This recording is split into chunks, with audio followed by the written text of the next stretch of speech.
Shut up and sit down. What happens when the church is forced to quit? The ecclesiastical equivalent of Control, Alt, Delete.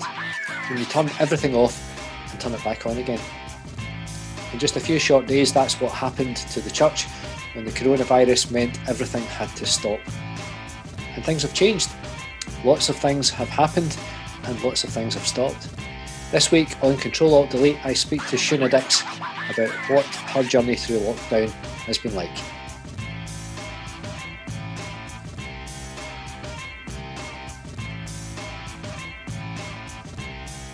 Hi, and welcome to, we've called this Control, Alt, Delete because that's what you do to force quit and restart your computer. So that's the name of the podcast.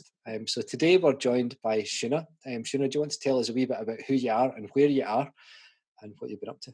Yeah, I'm Shuna Dix. I'm minister up in Aberdeen at Cults Parish Church, which is out in the leafy suburbs of the city. And our parish covers the communities of Cults, Fieldside and Multimber. Excellent. And how long have you been in Cults? Just over 2 years. I moved here in January 2018. Okay. And where were you before? I was up in the beautiful Speyside for 8 years, Minister of Aberlour, a village famous for two products, whiskey and shortbread. And which are fantastic. I never quite managed to bring them together into one service, but yeah. That's an opportunity missed. I know.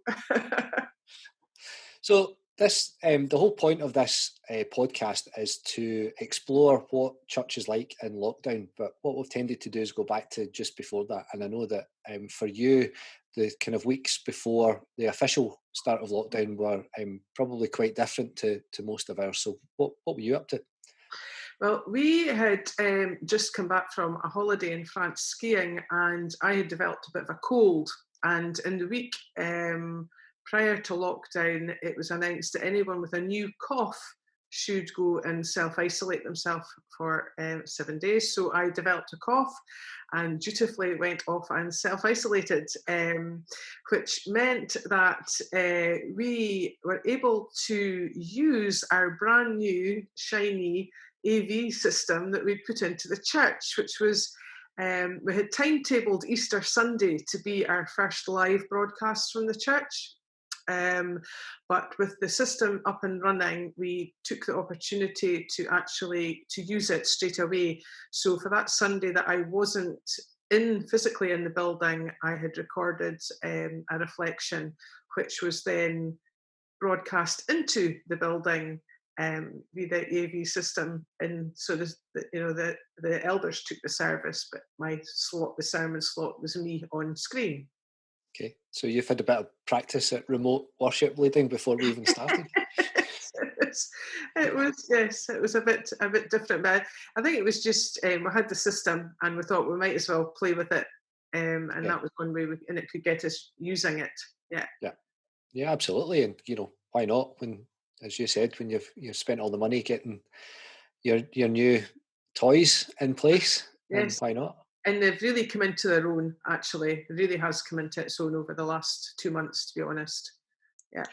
So you've been going to church each Sunday to do what? I have. Yes, we decided right at the beginning there are a cluster of churches in the West End of Aberdeen, the west, out west, what we call Aberdeen West churches, who are part of a cluster group. And we've been working together for a number of years, joint efforts every now and again, a Pentecost praise fun day and stuff at Christmas and whatever.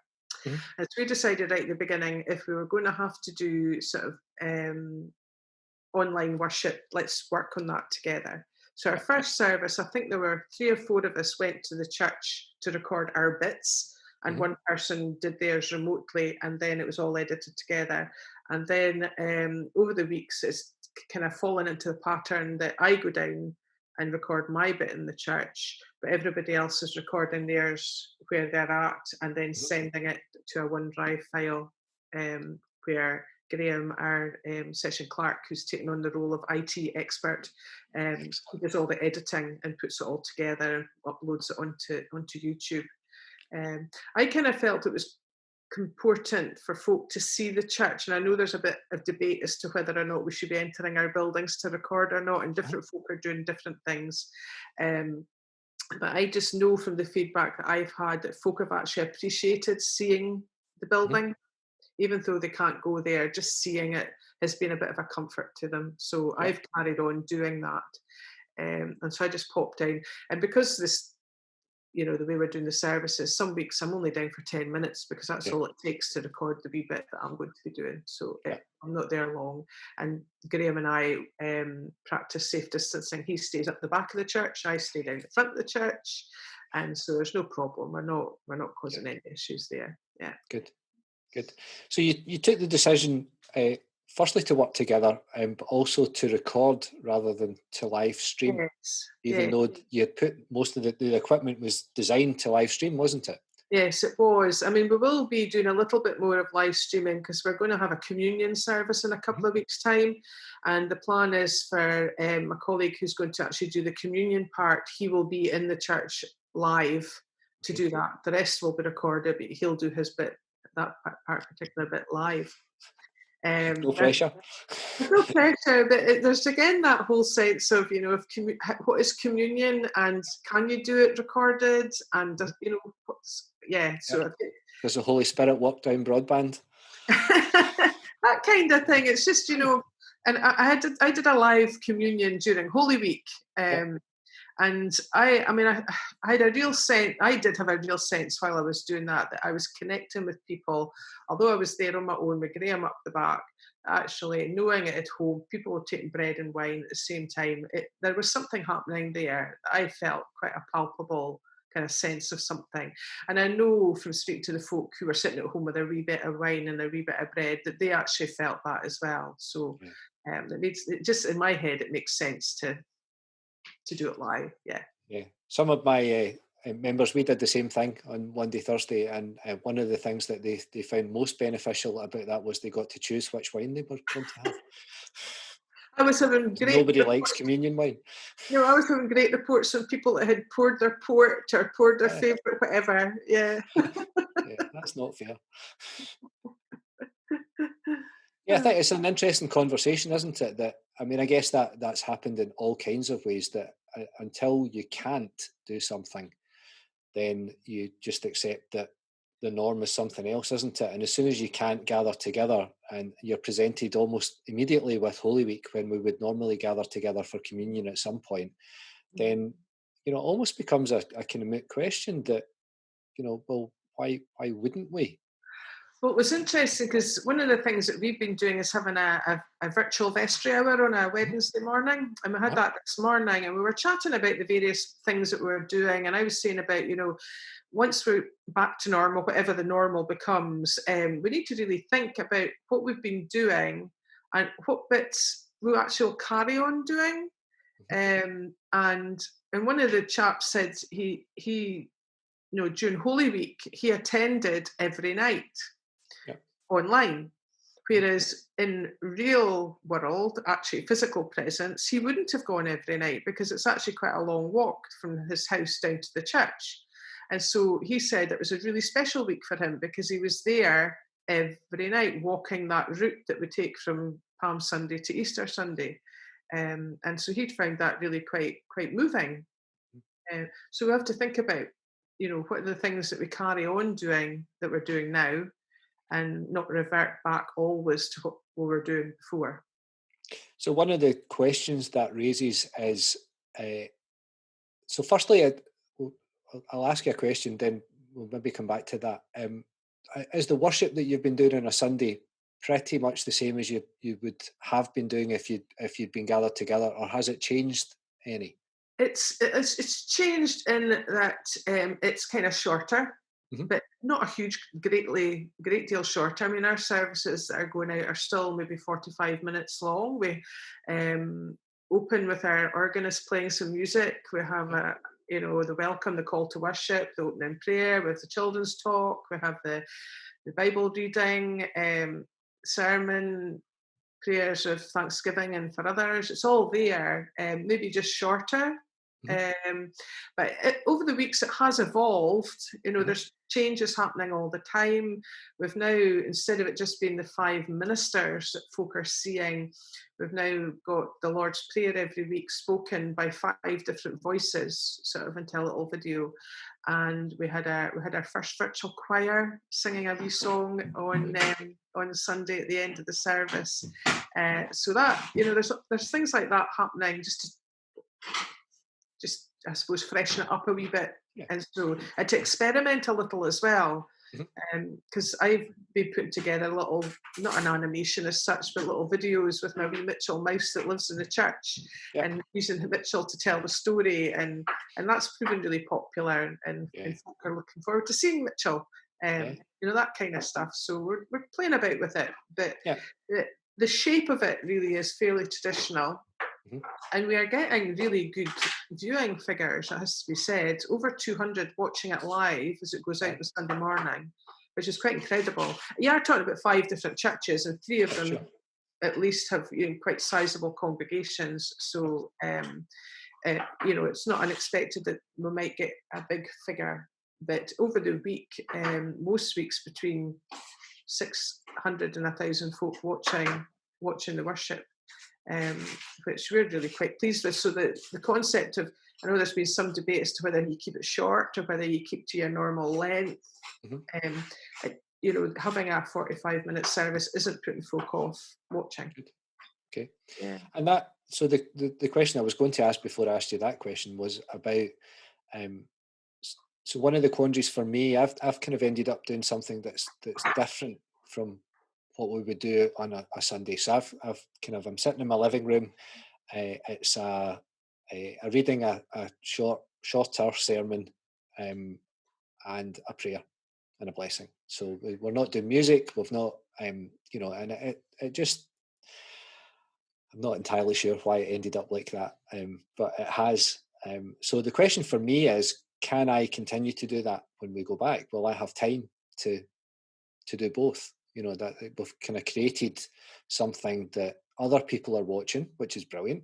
So we've noticed that people from around the village and much further away have been engaging with that in a way that they didn't. We've always had the audio of the service available, and it's pretty well listened to. Kind of 100 folk maybe over the course of its life, not in a week, but eventually about 100 people might listen to the service over the course of a month or something like that.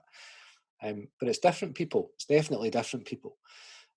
So that then kind of begs the question, so as you said, what does that look like going forward? Because at some point we'll be able to go back to church, and we'll have created all this stuff. And are you going to keep doing videos of Mitchell Mouse because I'd really like them and I'm going to steal them at some point? But you do that, and then it becomes a thing, doesn't it?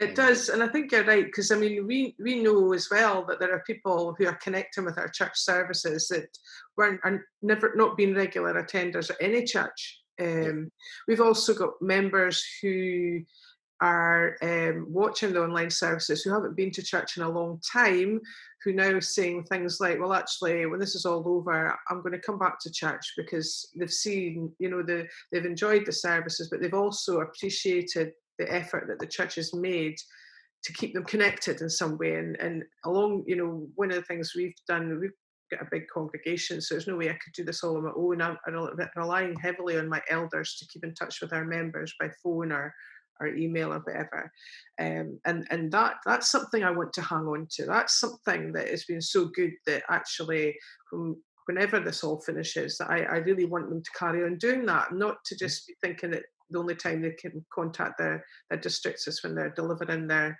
newsletter or the invitation to communion or whatever. Actually, we've started something now that the ice is broken there for a lot of people.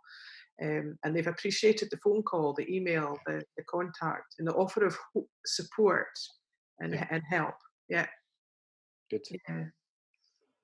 Yeah, it's strange, isn't it? There's sometimes, I suppose in all things, a crisis forces us to do things in new ways, and always has done. But this one, because it's been, the church has been talking for years and years and years about doing things differently. We used to work together in a department of the church whose job was to encourage that, and that was at 20 years least 4 ago. or 5 years ago, 20 years ago. Something And almost 20 years ago, yeah.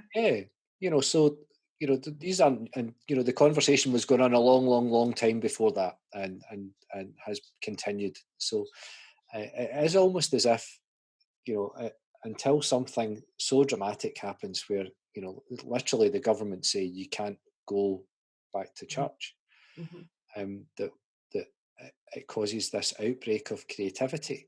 Absolutely, and it's been incredible. I mean, you and I know from following our discussions online in our ministers forum that the creativity that's out there is just absolutely incredible. Different people doing different things, people learning new skills, things that they never ever dreamt they'd be able to do. They're now doing, and being, I suppose, brave enough to give things a go and to try, and then realizing actually no, I can do this. It's and it's and equally being supportive of folk who feel actually I can't, and I'm doing, this is what I'm doing, and this is working for me, and so we don't all have to be all singing, all dancing. We don't all have had to have gone out and bought, I don't know how much you've spent on techie equipment, Stuart. Not very much. And you don't, you do what you can do, and yeah. No, and it's interesting because the people, that is one of the questions that we've asked. What things have you had to go and buy to make this work? What is it you're using? And the answer for most people is not very much. And the things that I'm doing are actually repurposing some of the things that I already knew how to do. So people are using their mobile phones and maybe buying an external microphone to make the sound a bit better, and a light. Yeah, I haven't bought a light, but I've bought the extendable microphone. I've got a tripod that I can stick the phone on if I need to, and it's got a wee remote control that I can press. I don't have to be leaning into my screen to press play, and that's been useful. I've probably paying for subscriptions for things that I didn't pay for before, like I'm paying to get the full the Zoom so that I can have more than the 40 minutes. I'm paying to use Canva so that I can use its whole library of beautiful pictures. And what else?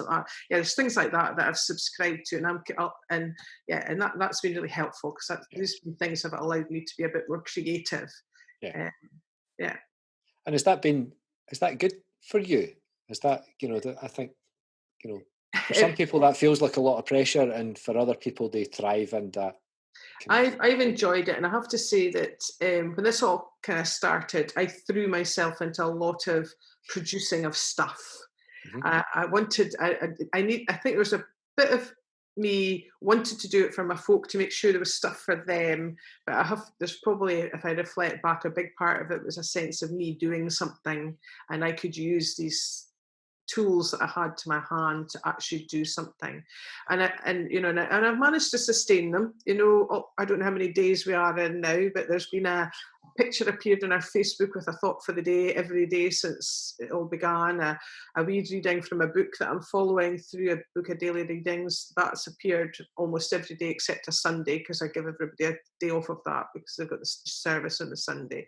And I'm finding ways of kind of doing those, so I'm not every day having to think I've still got that to do. So I might spend, this afternoon I've spent a wee bit of time putting together all the reflective images for next week, and before I came on to speak to you, I was upstairs hiding away recording the readings from the book that I'm using and stuff like that. So I'm kind of doing those in batches, and that saves a bit of my time every day. Do you change your outfit, everyone? Sorry? Have you changed your outfit for everyone? See, for those readings, I'm hidden behind a bonny picture. I decided at the beginning that I would just hide behind a picture, and I'm using images from in and around the church or nature or things like that, so that you don't have to see me. You can hear me, but you don't have to see me every day. But those are, again, those are tools that, we might know are there, that you can schedule posts on Facebook. That's right. and it's, it's brilliant to be able to just say, right, I'm going to do a week's worth of stuff. And people keep saying to me, when do you get the time to do all of that? And you say, it takes half an hour. Aye. Well, I did that before I went on my holiday last week. I scheduled 10 days worth so that I knew that on Monday I kind of came back, that I wasn't having to remember Monday morning. I needed to go and do those. So I had them all done for up to today so that I can ease myself back into that. So that's why today I had to start thinking, well, actually, I need them for tomorrow, Friday, Saturday, into next week. But you're right, you just schedule these things, you create them, schedule them, and it's a concentrated effort, but then it just frees you each of those days to then do what else needs to be done. So you dropped something in there, which was an interesting phrase. I've just come back from my holiday. So, so you've had a week off. I took a week off. In hindsight, I probably wouldn't normally have taken a week off in April, because I'd only had a week's holiday at the end of February, and our next holiday really wasn't due to be until June. But I realised that actually I was really tired and I needed to take a bit of a break. I needed to get away from my computer screen, where I'm spending a lot of time at the moment. And so I made a decision to take a week off. And living in the Manse at the moment, there's not just me and Neil, there's our son Andrew and his girlfriend. So they were all working last week while I took a week off. But that meant, it meant that I could do whatever I wanted. I wasn't tied into having to think about what are we going to do today, because I think there's a sense that I needed a little bit of me time in this. And so I had a week where I sat out in the sun and read, and I baked and delivered little parcels to our neighbours in the streets. Just a wee kind of, well done for getting through it this long. Here's a wee treat, parcels. I did a bit of gardening, not a huge amount, but a little bit of gardening. And I had long lives, and I just rested. And I really, really, it sounds daft, I didn't get to go anywhere, but I had a great week off. It doesn't sound daft at all. I think I haven't had time off, and I would have had by now. Right. So I kind of fell into that. I probably would have had time off in February, March, but we didn't. And so I've not actually had a full week off since just after Christmas. Oof, so Stuart, and that's ages, isn't it? I know that's it's terrible. bad. That's it is very really bad. It's very bad, and I've been chastised a number of times because of it. Yeah. But part of the conversation now is, how do you take a whole week off?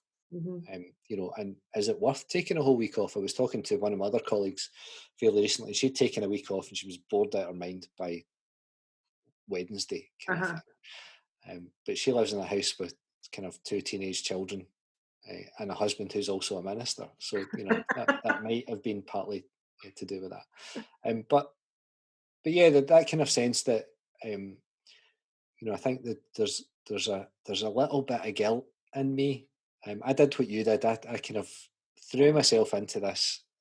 We did absolutely everything that we had planned to do. We did it, and just moved everything online. So we did a daily thing in Holy Week. We had a quiz. We had all kinds of nonsense. And it was last Friday. I got to, and I woke up in the morning with an absolutely bursting sore head, thinking I need a couple of days off, and I just need to stop. And part of it's just, as you said, sitting at a desk all day is not what we're used to. We're used to going out and about and meeting people and sitting drinking cups of tea, and but all the variety of ministry, going out to funerals, going to schools, and all of that kind of stuff has just stopped, and you find yourself anchored to this desk, which is fine, but it comes at a cost, usually in the shoulders. No, I noticed that as well. And because I'm sitting at the kitchen table and I'm using, I'm not even in a proper chair and desk, and but that's out of just the practicalities of there's 3 of us working full time from home, all needing their own space and needing a different kind of space as well. So yeah. So that taking time off worked for you? It did actually, and I'm very aware that I won't be taking. I mean, we're not scheduled. Well, we were scheduled, sorry, to take a holiday in June, which Mhm. from now till then doesn't seem very long. But I don't think I will. But I think Neil will. He's kind of hoping that things will loosen up a bit, so we could go up to our other house. I'm Yep. not thinking they'll be loose enough for that to happen. But I think he'll need to take some time because he's working upstairs just now, and he is honestly his day is wall to wall Zoom calls, and I think he could probably do with a bit like I did, just going and doing stuff Yeah. that that are is relaxing. Yeah. But although we have a different idea of what relaxing is. Last week I was sitting reading, and he came in and asked me to do something, and his phrase was almost, I looked at him quizzically, and he went, "Well, you're not doing anything." And I went, "I'm reading," because he never reads. So he doesn't see reading as doing something. And it was quite funny. And I had to have that kind of, and just because I'm reading, and it's not something you would necessarily see as doing something, I am actually doing something. Yeah. Yeah. I'm busy. So yeah, so I could Yeah. probably see him taking some time in June and spending it in the garage and in the garden and Yep. whatever, just to take some time away from the daily grind. Mhm. So, what apart from worship, what else has been happening in What your else is church? happening? We have Sunday morning worship. We have vestry hour on a Wednesday morning, which is just a Zoom call that anybody can join us. And we've got a wee regular cohort of about 7 or 8 folk that join us on a Wednesday morning for a coffee and a blether. Just Brilliant. people mostly are on their own, and so appreciating the opportunity just to catch up. This afternoon we had our Sunday school, which has moved to Brilliant. Wednesday afternoon. And that's working really well. And interestingly enough, there's a much more regular attendance than a Sunday morning. We found And exactly the same thing, but we still do ours at 11 o'clock on a Sunday morning. But more people yeah, come, and more of them come all the time. that's interesting because we did it Wednesday afternoon, and we've got 3 families who are regularly there every week. They join in, and I have to say, our Sunday school teachers are growing into this too because they've never used Zoom before. But so today we had a wee thought about what was it? I'm trying to think, what was the thought about? That's terrible. Well, I thought about the Holy Spirit. That's what it was. It was about, Brilliant. have you ever felt the Holy Spirit? And the guy, the Sunday school teacher, led the kids gently into what that might feel like and what it might look like. He did a little craft with them, a wee simple craft that they could do to send to a friend, and then we had a wee quiz, and as well as just some general chatter about life and what they're up to at school and stuff like that. And that's working really, really well. Brilliant. So those are 2 regulars. Our Bible study, which I'm not really part of, it used to meet on a Thursday morning down at our Kirk Centre. It's meeting Thursday morning on Zoom Uh-huh. and has increased in size. Excellent. And the minister's not part of the Bible study. And the minister is not and never has been part of the Bible study. Um, Excellent. that's been, I think again they were quite tentative about using Zoom, but once the leader of the group kind of got into it, and I sat down and did a wee come on Peter, I'll send you an invitation, click on the link, follow the instructions, and I'll show you how it works. And so we did that, and he got comfortable, and then we set up a Zoom. Well, he set up the Zoom for the Bible study, and the regular again about 15 folk joining in, which they I'm not quite sure how many came normally when they met in person, but that certainly they've got new people joining in, which is just fantastic. And I kind of leave them to that. We, right near the beginning, got powers from the Kirk session for just a small group of us to kind of look after things. So we have a regular meeting on a Thursday morning. The clerk to the board, the session clerk, and our treasurer and myself acting as a wee executive. So we meet once a week just to talk through things that might need to be talked through. It's very sensible. Yes. And again, it happened just, we were due to have the trustees meeting to kind of sign off the accounts.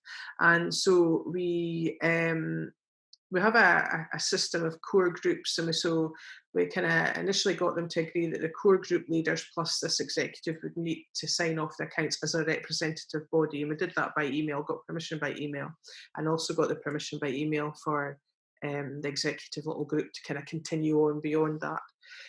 So that kind of, and that's working fine. There's concerns about finances. Obviously, there's practical buildings issues to get talked about, but we deal with that, and it really works. And I'm really blessed here by a leadership who really take their roles very seriously. I mean, the session clerk, the board and treasurer, they're brilliant. They just they know what needs to be done and they do it. There's, yeah. They're just if every church had my little team. Yeah, they're worth their weight in gold.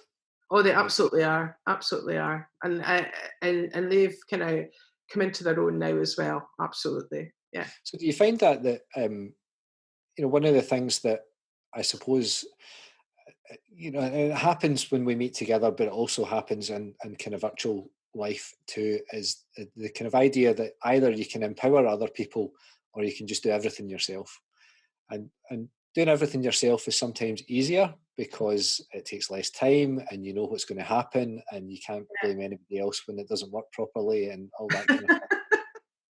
But ultimately, actually, empowering other people to do their thing is a much better model, and it comes to its fore in kind of situations like this, doesn't it? It does, and I mean, I'd be the first to admit that I can be a bit control freaky in that, letting go is quite a difficult thing for me at times. But actually, letting folk just go on and trusting them to get on with it, actually, it is such a release, and it's a big lesson. It's a lesson I've learned since I arrived here in this parish, if I'm completely honest.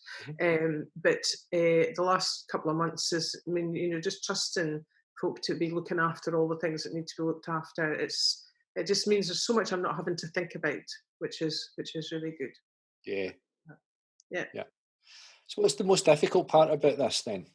So there's some really good creative stuff happening, but there's also other things that must be difficult, and they'll be difficult in different ways for different people. So what are the things that I think personally for me, on a very personal level, I'm used to having a bit more space to myself. So suddenly we've got a house full, and that's been absolutely, it's not been an issue. We've been getting on absolutely great. But the way that Neil and I worked in it, because he was away during the week, most weeks I was quite often here on my own Monday to Friday, and suddenly I've got Neil's here, Andy, our son's here with his girlfriend, so it's a busy house. We're all trying to work. I saw on Facebook you were saying you're keeping her, if they fall out, he's going. Absolutely, absolutely. So there's that sense of like constantly being around people, and yeah, so the need for me. So it sounds daft, but going to do the weekly shop just on my own is a bit of a break from that. But in saying that, I mean, we've had such fun. We've had so much fun over the last couple of months. We've kind of tried to create great opportunities to just have a laugh and a joke together, and it's been absolutely brilliant. And like I say, we've not had any falling outs or anything. Just kind of so that's been hard. Church-wise, I suppose it's not seeing people. It's the actual not. We can do Zoom, and I'm seeing people weekly by doing that, but actually physically not seeing people is quite difficult. And when I go down to church to record, it's like, it's somebody that's not my family, and also I suppose this, that I've been very fortunate. I've not had very many funerals during lockdown so far, and I've only had a couple. But one of the other things I found really hard about that was not so much doing the services, because we've all, I think, led services where there's only been a few mourners, that kind of thing. But it was I'm a touchy-feely kind of person. I want to go and give that grieving mother a hug, and I can't. I want to, and I find that's been quite difficult, that sense of not being able to do the instinctive things that we might have done. that's quite difficult as well. And I think, I suppose, the other one is just switching off. Just at the end of the day, being able to kind of close the laptop and walk away. It's been great. I don't have any evening meetings bar one. I have one regular Wednesday commitment, and that's to do with my Army Cadet Padre work. But no evening meetings, and having my Saturdays all to myself is great. But there's just a sense of that kind of still find it hard to switch off. Yeah, when home is work and work is home, and there's nowhere else to go, then that. Yeah, and I think that's why I enjoyed my break last week, was because I was enjoying home as home. You know, it was my home rather than my workplace. The kitchen table I cleared of all of the work stuff. It went in a box and into another room. So it was just, I wasn't working at all. Whereas... Do you normally work at home, or do you work at the church? I do a bit of both. I do a wee bit of both. My routine would normally be to work down at the Kirk Centre most mornings, or at least to pop down for at least part of the morning. Doesn't always work out like that, but that was the routine. And then in the afternoon was the time I was either home or out doing visits and stuff like that. So yes, yeah. Mm-hmm. What is, I suppose, the kind of big who knows question? We're stuck with this for a while. Nobody knows what it's going to look like. Nobody knows at what point we might get back into church, and what that might look like when we do, whether everybody will be able to join with that, or whether it'll be small groups, or we have no idea. So how does that feel, and how do you think, do you think people now, we're what, 7-8 weeks in, do you think people are settling into something different, or do you think that there's still a kind of I get a sense that there are some people who are okay with this, and they've kind of settled into it, and there are other people who just can't wait until it's over, and then there'll be some people in the middle. Yeah, I mean, I kind of go up and down on that one myself all the time. There's some days that I feel that this is the new reality. This is how we're working. We just carry on doing what we're doing. Because I don't foresee us being back in our buildings for many months to come. So the routine of putting the worship together with the team and all of that, that's going to carry on and continue. The other bits and pieces will carry on and continue. And I think I'm probably one of those who feels that until we can all go back, we shouldn't go back. Okay. I really feel that the idea of only a few people being allowed to attend and it having to be policed and all, it doesn't say church to me. Okay. It says people who want to come and sit in the church building. To me, it doesn't say we are the church and church is back open, the building's back open, sorry. So I'm kind of of the opinion that until we can all come back, we shouldn't. Okay. Because there's so much of church that we wouldn't be able to do for such a long time. The chatting to your chums, the handshake and the hug at the door, the teas and the coffees, the kind of social community side of it. Yeah. The idea of us all coming in, just sitting down on our bottoms, not being able to sing and watching the minister at the front, just doesn't speak of church to me. So yes, I envisage this going on for quite some time. And yes, there are people who can't wait till normality returns, but I think that in the whole people are actually being very accepting of the situation. I think that's been a credit to a lot of people that they've accepted this as where we are and what we're having to do. And I don't get a sense from too many people that there's a rush to come back out of it. I think the message of staying safe and staying home and protecting everybody is there, and folk want to hold to that. They want to respect it as best they can. Mm-hmm. And if the church's way of helping to do that is by saying, well, actually, we won't be coming together and worship anytime soon. We're finding a new way. And that's, I mean, the new ways are changing all the time. I've just, an email's going out today with a worship at home sheet, which will then be posted to those who are not on email, which will provide, hopefully, folk with something to do on a Sunday morning if that's what they want. And then we also set up our Twilio phone-in thing yesterday as well. So we're finding new ways constantly of reaching those who maybe aren't able to engage with church, whatever form at the moment. And of course, they can always tune in on a Sunday morning to the BBC and Absolutely, and I've put that in our worship at home sheet. I've actually said that. There's also is a program on the BBC that you can tune into. Yeah. How was that? That was it was fun. It was fun, nerve-wracking and fun. I think I lost count of the number of times we had to record the welcome words. It's just daft. Just say hello.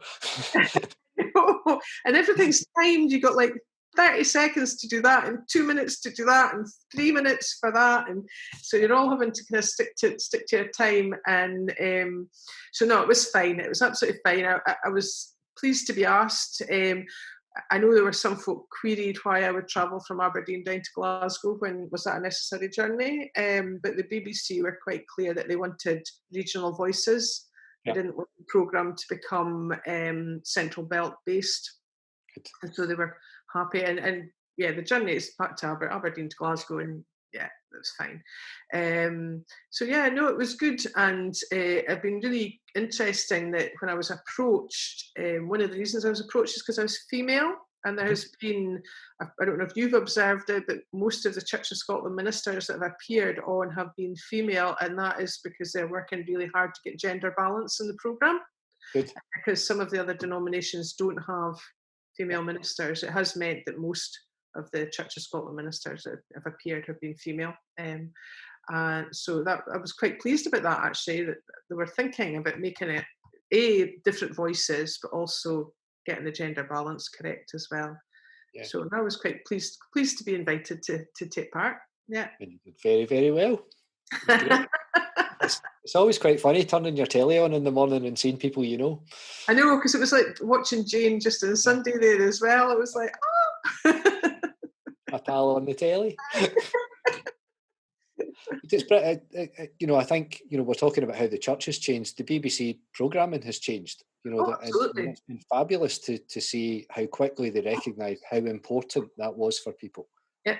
So you get 3 programmes now in Scotland on a Sunday morning to watch, or a Sunday, and then Easter Sunday they put in the Roman Catholic Mass as well, which I watched, which was just beautiful. I loved that as well. That was like 4 hours of wall-to-wall church. Yeah.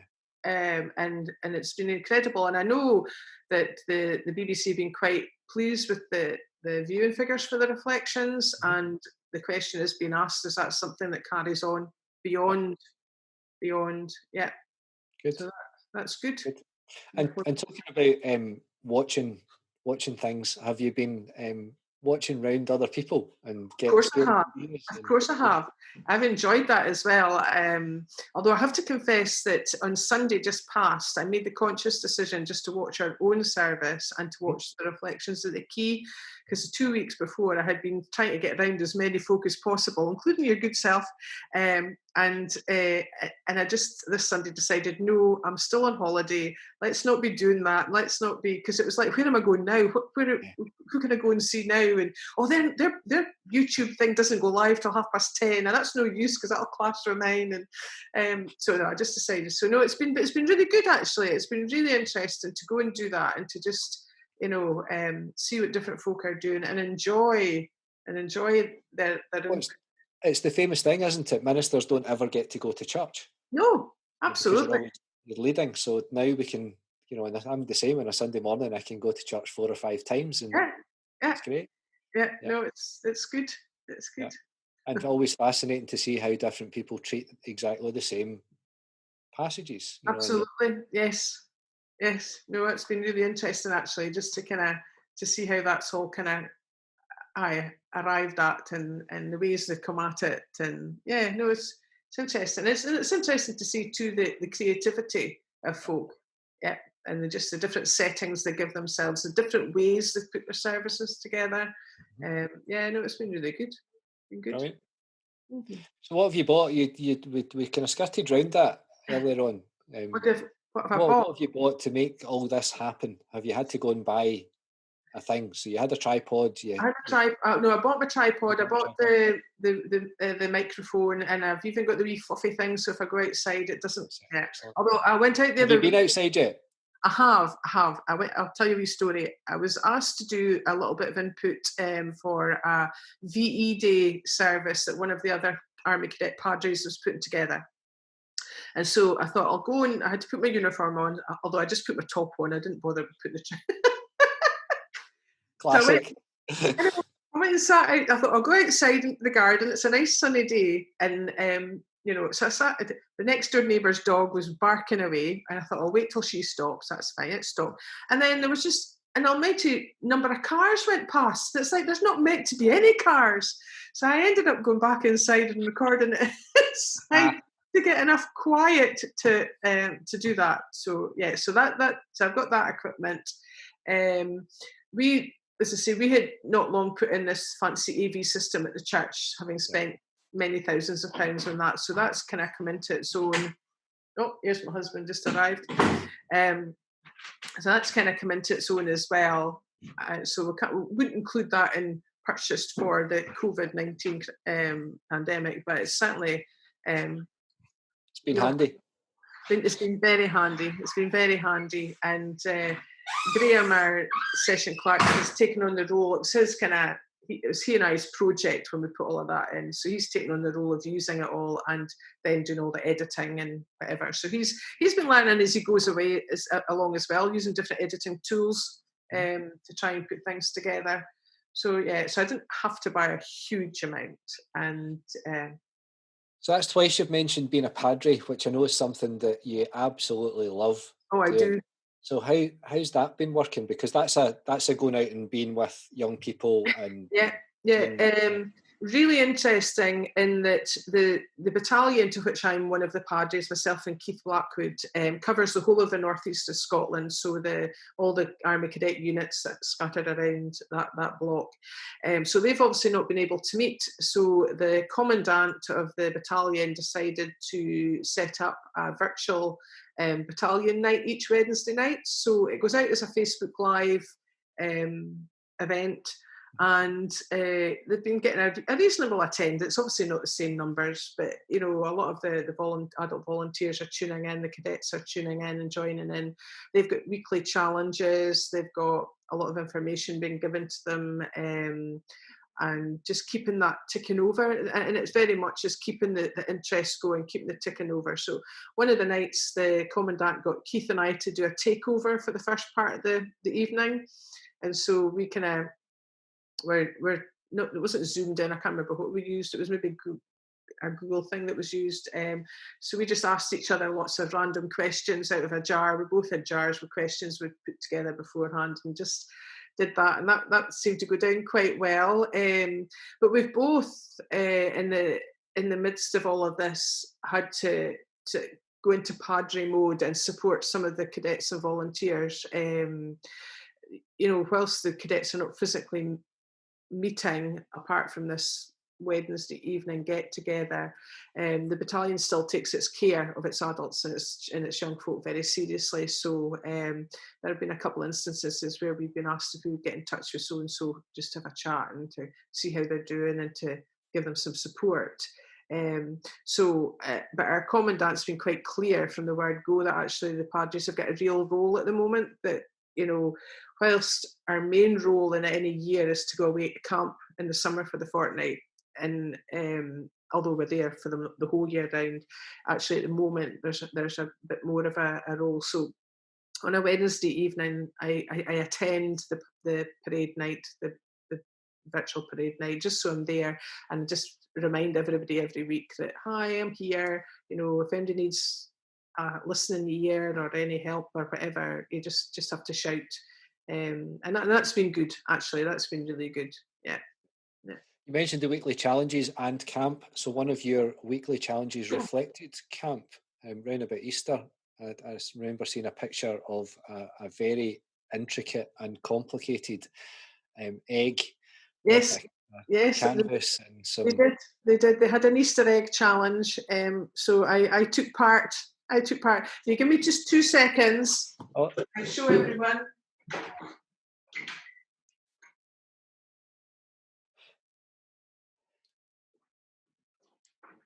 You've kept it. Fabulous. It's still here. This is my little. Excellent. It's definitely you. It's definitely me. It's even got the hair. It's got the hair bun at the back. Oh, brilliant. It's got the Padre bit, and it's got my major rank slide. It's got all the bits. Did you win? No, Oh, I think they decided that it was for the youngsters. It really wasn't for the adults. And I'm thinking, I spent a whole afternoon making that. but it's I think one of the things that we've obviously realised is that this whole thing is as difficult, possibly more difficult for children and young people than for adults, isn't it? Yeah. I mean, it must be incredibly hard that they kind of they're not being able to go and hang out with your mates, not play with your friends. Must be really, really difficult. Yeah. We might miss going out and chumming up with our pals, but for the youngsters who that's life for them, that's a huge part of their lives. Not being able to do that must be just incredibly difficult. Yeah. And so being able to kind of continue with cadets and Sunday school and all that kind of stuff just becomes really important. Yeah. No, it's been good, and I think it's a little bit of, it's not normal. It's not, you can't call it normality, but you can call it a bit of kind of touch base. You're touching base with people who are normally part of your routine, part of your life. What's the one thing, just to finish up with, what's the one thing that you've learned in lockdown that you're going to keep with you? Ooh, what have I learned in lockdown that I'm going to keep with me? Zoom. Yeah, I have never used Zoom until lockdown started. But nobody had. Nobody had.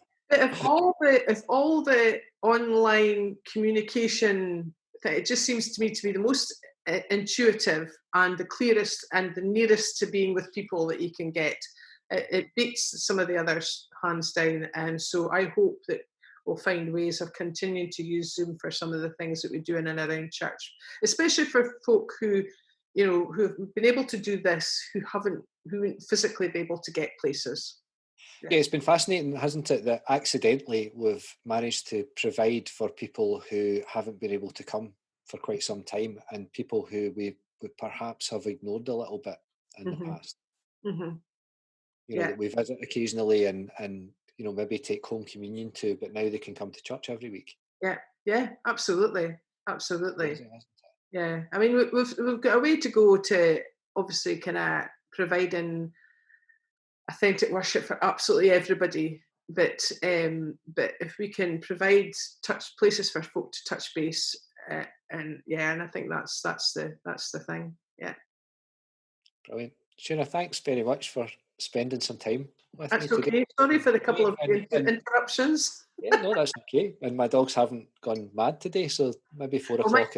Mine aren't here at the moment. They're having a day with their human sister today. They get dropped off once a week for a day with my daughter and her partner. So they've been out of the house today. Otherwise, both of them would be currently sitting, looking at me, telling me it's tea time. Yeah, I'm surprised that mine haven't appeared. Actually, it's 5 o'clock. What's going on? It's been wonderful, and through Zoom, we're at opposite ends of the country and don't actually get to see each other very often. So it's really good to catch up. It's great, Stuart. Thank you. Thanks for inviting me to come and have a blather. Shut up and sit down.